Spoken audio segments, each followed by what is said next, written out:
जय हिंद। अभ्यास online class की इस नए वीडियो में मैं कृष्णा आप सभी का स्वागत करता हूं। तो दोस्तों आज का ये वीडियो है मॉडल आंसर से रिलेटेड सीजीटीईटी 9 जनवरी 2022 को जो एग्ज़ाम कंडक्ट हुआ है उसमें हम पेपर 1 का संभावित मॉडल आंसर देखने वाले हैं, जिसका सब्जेक्ट है दोस्तों बाल विकास। तो बाल विकास से दोस्तों 30 अंक के 30 प्रश्न जो है पूछे गए थे, उन्हीं को हम इस वीडियो में एनालिसिस करने वाले हैं। तो दोस्तों आपका कितना सही होता है, कितना गलत होता है, नीचे कमेंट करके ज़रूर बताइए। मेरे द्वारा बताया गया मॉडल आंसर दोनों पूरी तेजी से जो है संभावित है, तो आप जो है कहीं ना कहीं अगर आपको कोई डाउट लगता है तो बिल्कुल नीचे कमेंट करके बता सकते हैं, ठीक है। और कुछ आंसर जो ऐसे होंगे, क्योंकि बाल विकास में दोस्तों डबल टिक वाला चांसेस ज़्यादा रहता है। अब वो व्यापम के ऊपर डिपेंड करता है कि वो अपना आंसर किसको लेता है। तो चलिए दोस्तों देखते हैं क्वेश्चन। तो दोस्तों यह जो एग्ज़ाम है 9 जनवरी 2022 को एग्ज़ाम कंडक्ट हुआ था, और जो है इसमें बाल विकास से 30 प्रश्न जो है पूछे गए थे। इसके अलावा दोस्तों हिंदी और पर्यावरण का मैं मॉडल आंसर पहले ही अपलोड कर दिया हूँ, नीचे मैंने डिस्क्रिप्शन में लिंक दे रखा है, अगर उसको नहीं देखे हो तो ज़रूर देख लीजिए। तो चलिए एक एक करके सभी प्रश्नों को देखते हैं। तो दोस्तों मैं जो बता रहा हूँ वो है सेट सी का। अगर आपका कोई दूसरा सेट है तो आप उसको क्वेश्चन सिर्फ इधर उधर हुआ है, बाकी सब क्वेश्चन सेम है, ठीक है। चलिए देखते हैं दोस्तों। प्रश्न है पहला नंबर का, सामाजिक विकास अनिवार्य रूप से एक विषय है। तो दोस्तों इसके लिए राइट आंसर जो हो जाएगा वो है सामाजिक वृत्त विकास का। Option number D is a correct answer, ठीक है। चलिए दोस्तों देखते हैं next question. B F Skinner के अनुसार बच्चों में भाषाई विकास होता है। तो बच्चों में जो भाषाई विकास जो होता है दोस्तों वो किस कारण होता है, तो वो है व्याकरण प्रशिक्षण से, ठीक है। तो option number A is a क्या हो जाएगा, करेक्ट आंसर हो जाएगा। तो इसमें दोस्तों क्योंकि स्किनर ने दोस्तों पुनर्बलन का भी सिद्धांत दिया है, तो ऑप्शन में भी आपको देखने को मिल रहा है, तो ये थोड़ा सा कंफ्यूजन हो सकता है, लेकिन option number A is a correct answer हो जाएगा, ठीक है। देखते हैं नेक्स्ट क्वेश्चन। अच्छा अधिगम निर्भर करता है। तो भाई अच्छा अधिगम किस पर निर्भर करेगा, तो छात्रों की सक्रिय रुचि पर जो है निर्भर करेगा। अगर आप शिक्षक भी अच्छे रहेंगे और बच्चे में इंटरेस्ट ही नहीं है तो अच्छे से आप सिखा भी नहीं पाएंगे, ठीक है। अच्छा शिक्षण विधि अच्छा भी है, लेकिन बच्चे में इंटरेस्ट ही नहीं है तो दोस्तों वो क्या कर पाएगा, नहीं सीख पाएगा, ठीक है। उसी तरीके से सहायक सामग्रियों का प्रयोग एवं अन्योचित उपयोग करना, उसी तरीके से क्या हो जाएगा, ऑप्शन नंबर बी क्या हो जाएगा, ज़्यादा सेटिस्फाई हो रहा है। Option number B is a correct answer, ठीक है। चलिए देखते हैं नेक्स्ट क्वेश्चन। क्वेश्चन नंबर 4, वृद्धि एवं विकास को प्रभावित करने वाला कारक क्या है। तो उपरोक्त सभी option number D correct answer हो जाएगा, जिसमें अनुवांशिकता, भौतिक दशाएं और सामाजिक एवं सांस्कृतिक दशाएं सभी जो है इसमें कारक के रूप में काम करता है। तो option number D is a correct answer. चलिए देखते हैं नेक्स्ट क्वेश्चन दोस्तों। मिट्टी से खिलौने बनाने के दौरान एक बालिका को अपने कौन से कौशल का विकास करने का अवसर मिला। तो इसके लिए राइट आंसर जो हो जाएगा दोस्तों सूक्ष्म क्रियात्मक कौशल। तो ऑप्शन नंबर बी क्या हो जाएगा, इसके लिए करेक्ट आंसर हो जाएगा, ठीक है। चलिए दोस्तों देखते हैं नेक्स्ट क्वेश्चन। मूर्त परिस्थितियों के माध्यम से समझने लग जाना, मतलब मूर्त स्थितियों के हिसाब से समझने लग जाना, वो किस अवस्था के अंतर्गत आ जाएगा। तो वो है दोस्तों बाल्यावस्था में बौद्धिक अवस्था का विकास जो है वो आ जाएगा। तो इसका ऑप्शन नंबर बी क्या हो जाएगा, करेक्ट आंसर हो जाएगा, ठीक है। देखते हैं नेक्स्ट क्वेश्चन दोस्तों। पाठ्यक्रम के निर्माण का आधार है। तो कोई भी जो पाठ्यक्रम है, जो कैरिकुलम तैयार होता है, उसका आधार क्या माना गया है, तो शिक्षा को उद्देश्य को रखते हुए बनाया गया है एवं सामाजिक आवश्यकताओं को देखते हुए बनाया गया है। तो ऑप्शन नंबर सी और जो बोल रहा है उपरोक्त ए और बी दोनों करेक्ट आंसर हो जाएगा, ठीक है। चलिए देखते हैं नेक्स्ट क्वेश्चन। अधिगम में निम्नतम स्वरूप का उदाहरण है। तो अधिगम के निम्नतम स्वरूप का क्या उदाहरण है, मूल प्रवृत्ति व्यवहार, अनुबंधित अनुक्रिया, अंतः प्रज्ञात्मक व्यवहार, या फिर उपरोक्त में से कोई नहीं। तो इसके लिए करेक्ट आंसर जो हो जाएगा वो हो जाएगा दोस्तों मूल प्रवृत्ति का जो व्यवहार है वो। Option number A is a correct answer. चलिए देखते हैं नेक्स्ट क्वेश्चन।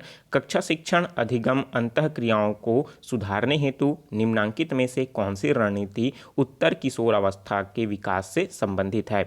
तो उत्तर विकास से अवस्था जो संबंधित है वो क्या है दोस्तों कि विचार के मुक्त आदान प्रदान के साथ आदर्शीकरण। तो ऑप्शन नंबर सी क्या हो जाएगा, इसके लिए करेक्ट आंसर हो जाएगा। नेक्स्ट क्वेश्चन है, सीखने की वह प्रक्रिया जिसमें बच्चा नए ज्ञान को अपने पुराने स्कीमा में शामिल कर लेता है, मतलब उसके पास पहले से ही जो ज्ञान है उसमें क्या कर देता है, इंक्लूड कर देता है। तो देखिए अगर बच्चे के पास क्या हो रहा है दोस्तों, एक घोड़े की जानकारी है, तो घोड़ा क्या होता है, इस तरीके का दिखता है, आप समझ लीजिए कि घोड़ा जो है दिखता है इस तरीके का, और इसको बाद में ये पता चला कि घोड़ा भी सबसे ज़्यादा क्या होता है, तेज दौड़ता है। तो वो क्या करेगा, उसमें एडजस्ट कर लेगा, उसमें उस बात को क्या कर लेगा, इंक्लूड कर लेगा कि घोड़ा जो है सबसे तेज दौड़ता है। ठीक है, तो इस तरीके से वो क्या हुआ, अपने पुराने जो ज्ञान है उसमें और जोड़ दिया, मतलब क्या कर दिया, समायोजन कर लिया। तो ऑप्शन नंबर ए क्या हो जाएगा, इसके लिए करेक्ट आंसर हो जाएगा। चलिए देखते हैं दोस्तों, नेक्स्ट क्वेश्चन है, स्कैफोल्डिंग से तात्पर्य क्या है, जो कार्य जो बालक के साथ होता है, तो वह स्कैफोल्डिंग क्या होता है कि मित्रों का जो ग्रुप बना करके उसकी हेल्प, एक दूसरे की मदद करके कार्य को संपन्न कराना,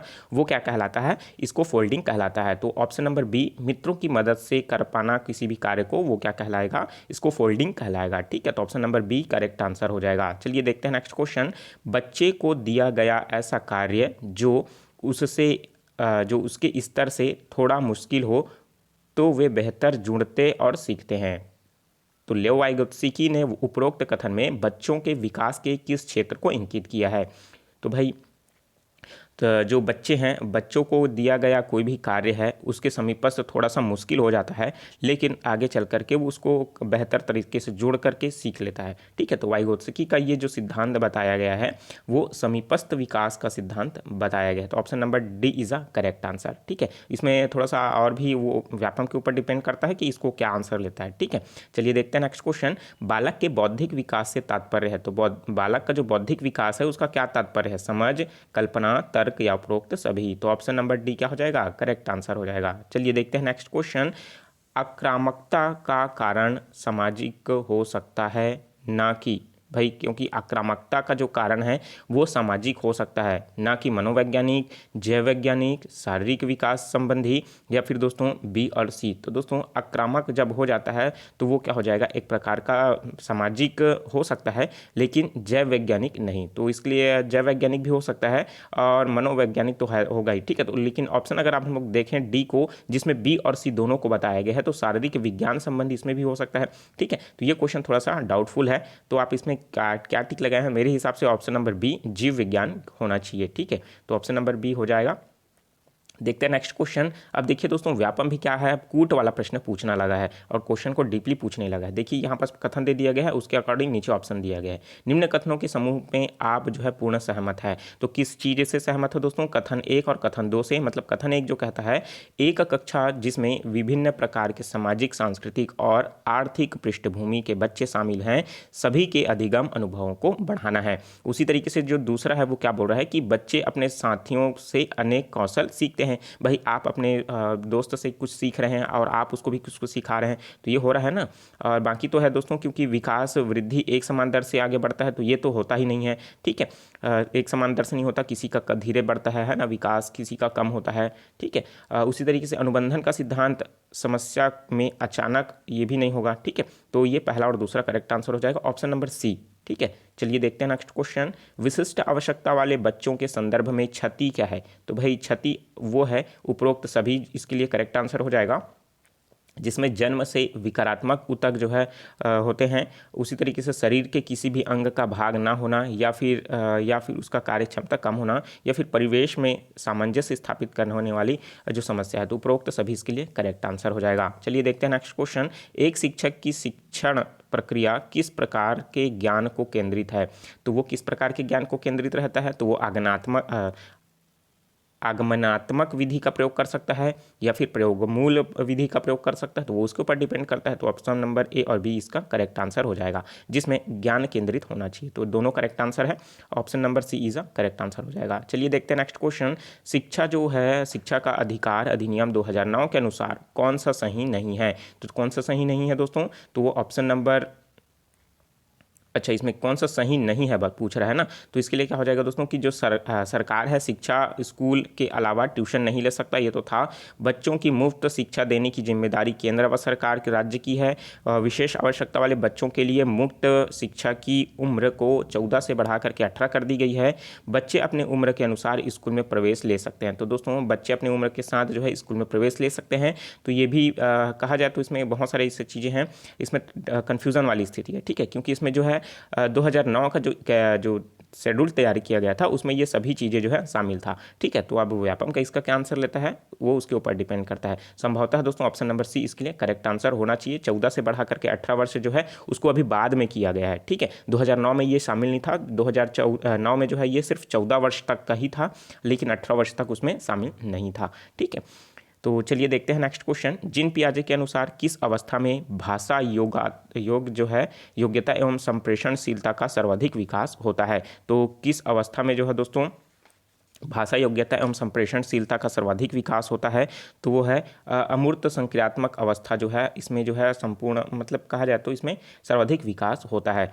तो option number D correct answer हो जाएगा। नेक्स्ट है सामाजिक विकास के संबंधित किस चरण में व्यक्ति, समूह, समाज, राष्ट्र के विहितर वृत्त के मतलब बृहत्तर हितों में अपने हित को त्याग देता है? तो ये इस क्वेश्चन को मैंने कराया था, आपको पता होगा, जब मैंने किशोर अवस्था पढ़ा रहा था।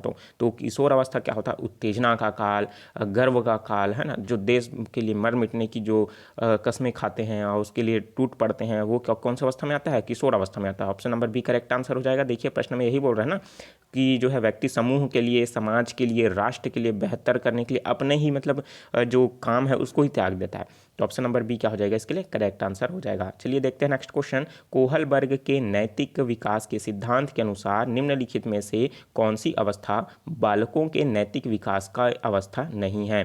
तो इसके लिए दोस्तों वो हो जाएगा सामाजिक अनुबंधन एवं अभिमुखों का सिद्धांत जो है वो विकास की अवस्था में नहीं आता है। तो option number C correct answer हो जाएगा। चलिए देखते हैं नेक्स्ट क्वेश्चन। सीखने की वह प्रक्रिया जिसमें जो है लर्नर्स को शुरू में मतलब सीखने वाले को शुरू में उसके द्वारा प्रदर्शित क्षमताओं के अंतिम उपेक्षित व्यवहार तक ले जाया जाता है, तो वो क्या कहलाता है दोस्तों? उपरोक्त सभी आ जाएगा। सभी में क्या होता है? अंतिम में उसके अपेक्षित व्यवहार तक ही ले जाता है। ठीक है, तो बैंकिंग मॉडल हो या फिर प्रोग्रामिंग मॉडल हो या फिर रचना मॉडल हो। ठीक है, तो ऑप्शन नंबर डी क्या हो जाएगा? करेक्ट आंसर हो जाएगा। और दोस्तों वीडियो अच्छा लग रहा है तो वीडियो को जरूर लाइक कर दीजिए, क्योंकि बहुत सारे स्टूडेंट हैं देखते हैं वीडियो को लाइक नहीं करते। ठीक है, वीडियो अच्छा लग रहा है तो बिल्कुल लाइक कर दीजिए। और कोई भी क्वेश्चन में अगर आपको डाउट हो रहा है तो नीचे कमेंट बॉक्स खाली है, कमेंट करके जरूर बता दीजिए। और चैनल को सब्सक्राइब नहीं किया जरूर सब्सक्राइब करके नोटिफिकेशन बेल आता है जरूर ऑन कर लीजिए। चलिए देखते हैं नेक्स्ट क्वेश्चन। नेक्स्ट क्वेश्चन है पियाजे के अनुसार बच्चों के संज्ञानात्मक विकास में मूर्त संक्रियात्मक अवस्था होती है। तो भाई मूर्त संक्रियात्मक अवस्था कब होती है? तो इसके लिए जो करेक्ट आंसर हो जाएगा दोस्तों वो हो जाएगा 0 से 15 वर्ष की आयु में। तो option number A is a correct answer. ठीक है, मूर्त अवस्था क्या होता है आपको पता होगा ना जी, जिसमें कोई भी चीज़ हम जिसको देख नहीं पाते उसके बारे में इमेजिन करते हैं वो क्या कहलाता है? देख पाते हैं, समझ पाते हैं, वो क्या कहलाता है? मूर्त कहलाता है। जिसको हम लोग नहीं देख पाते और उसको इमेजिन करके अनुभव करते हैं वो क्या कहलाता है? आपका अमूर्त कहलाता है। ठीक है, चलिए देखते हैं नेक्स्ट क्वेश्चन। संज्ञानात्मक विकास का अर्थ क्या है? तो संज्ञानात्मक विकास का जो अर्थ है वो दोस्तों अभियोग्यता का विकास करना। Option number B is a correct answer. देखते हैं नेक्स्ट क्वेश्चन। रूपा की आंखों की कार्निया सूख गई है और उसे दिखाई देना बंद हो गया है। आप रूपा को किस समूह में रखेंगे? तो भाई वो एक प्रकार का क्या है? अपंगता की श्रेणी में तो आया हुआ है, लेकिन वो अपंगता नहीं कहलाएगा। अक्षमता के अंतर्गत जो है, क्योंकि वो धीरे धीरे बंद हुआ है तो अक्षमता भी कह सकते हैं, सामान्य तो होगा नहीं। ठीक है, तो इसलिए दोस्तों ये क्या हुआ है? पूरी तरीके से कहीं ना कहीं वो उसको क्षति वो है पहुंचा हुआ है। तो option number D is a correct answer. अब ये व्यापम के ऊपर डिपेंड करता है कि उसका आंसर क्या लेता है वो। ठीक है, चलिए देखते हैं नेक्स्ट क्वेश्चन। विशेष आवश्यकता वाले बच्चों के लिए जो समावेशी शिक्षा है उसका प्रयोजन रखा गया है। इसका मुख्य उद्देश्य क्या है? तो मुख्य उद्देश्य जो है दोस्तों जीवन की सामान्य प्रक्रियाओं में तालमेल बिठाकर सीख सके। तो ऑप्शन नंबर सी क्या हो जाएगा? करेक्ट आंसर हो जाएगा। चलिए देखते हैं नेक्स्ट क्वेश्चन 27। बच्चों में सामाजिक भावनात्मक संबंध बनाने की कठिनाई की समस्या को एक शिक्षक कैसे पहचानेगा? तो किस तरीके से पहचानेगा? भिन्न भिन्न परिस्थितियों में उसके व्यवहार का अवलोकन करके पहचानेगा। तो ऑप्शन नंबर ए क्या हो जाएगा? करेक्ट आंसर हो जाएगा। देखते हैं नेक्स्ट क्वेश्चन। बाल विकास की किस अवस्था को भाषा सीखने की सर्वोत्तम अवस्था कहा जाता है? तो बाल विकास की किस अवस्था को भाषा सीखने की सर्वोत्तम अवस्था कहा जाता है? तो है दोस्तों शैशव अवस्था को। Option number A is a correct answer हो जाएगा। इसी में जो है इसको कम से कम माना गया है 0 से बहुत जगह 6 वर्ष, बहुत जगह 5 वर्ष माना गया है। इसी में ही बच्चा क्या कर लेता है? भाषा सीख लेता है। बाकी तो है 6 वर्ष के बाद का काल है। ठीक है, तो ऑप्शन नंबर पहला इसके लिए क्या हो जाएगा? करेक्ट आंसर हो जाएगा। नेक्स्ट है सामाजिकरण की प्रकृति क्या है? तो सामाजिकरण की जो प्रकृति है दोस्तों वो क्या है? अचेतन प्रक्रिया, कभी कभी होने वाली प्रक्रिया, अंतःक्रियात्मक प्रक्रिया या फिर उपरोक्त में से कोई नहीं। तो सामाजिकरण जो है दोस्तों वो क्या हो जाएगा? अचेतन प्रक्रिया हो जाएगा। तो option number A is a correct answer हो जाएगा। ठीक है, देखते हैं नेक्स्ट क्वेश्चन। एक शिक्षक विद्यार्थियों को समझाता है कि उन्हें दूसरों के साथ दृष्टिकोण में उत्तेजित नहीं होना चाहिए, भले ही उसके दृष्टिकोण स्वयं से विपरीत क्यों न हो। वह विद्यार्थियों के किस पक्ष पर ध्यान दे रहे हैं। तो किस पक्ष पर ध्यान दे रहे हैं दोस्तों, तो वो उसके संवेदनात्मक विकास पर जो है ध्यान दे रहे हैं। ठीक है, तो option number B is correct answer हो जाएगा। तो दोस्तों इस तरीके से हमने पूरे 30 प्रश्नों को इस वीडियो में कवर किया है। तो 30 में से आपका कितना सही हो रहा है नीचे कमेंट करके ज़रूर बताइएगा। और दोस्तों हिंदी का मैंने जो है पहले ही क्वेश्चन सॉल्व करा लिया है, तो आप उसको नहीं देखे हो तो मैंने नीचे डिस्क्रिप्शन में दे रखा है, साथ ही साथ पर्यावरण का भी दे रखा है, तो आप उसको ज़रूर देख लीजिए। और जो स्टूडेंट नए हैं चैनल को सब्सक्राइब नहीं किया है, सब्सक्राइब करके नोटिफिकेशन बेल आता है ज़रूर ऑन कर लीजिएगा। ठीक है, और कोई भी डाउट है तो नीचे कमेंट्स खाली है, कमेंट करके ज़रूर पूछ लीजिएगा। इसका PDF जो है आप मेरे टेलीग्राम चैनल अभ्यास ऑनलाइन क्लास में देख लीजिएगा। और दोस्तों प्रतिदिन आपको जो है फूड इंस्पेक्टर का जो अधिनियम वाला है वो वीडियो मिलने वाला है। ठीक है, तो आप उसको भी ज़रूर देखा कीजिए, बहुत ही जल्द आने वाला है, कल से स्टार्ट हो जाएगा वीडियो आना। ठीक है, तो चलिए मिलते हैं दोस्तों नए वीडियो में नए जानकारी के साथ और नए मॉडल आंसर के साथ, क्योंकि बहुत सारे सेक्शन का जो है मॉडल आंसर अभी मैं लाने वाला हूं, तो आप उन सभी को जरूर देख लीजिएगा। ठीक है, तो मिलते हैं नए वीडियो में नए जानकारी के साथ। Take care, all the best, जय हिंद।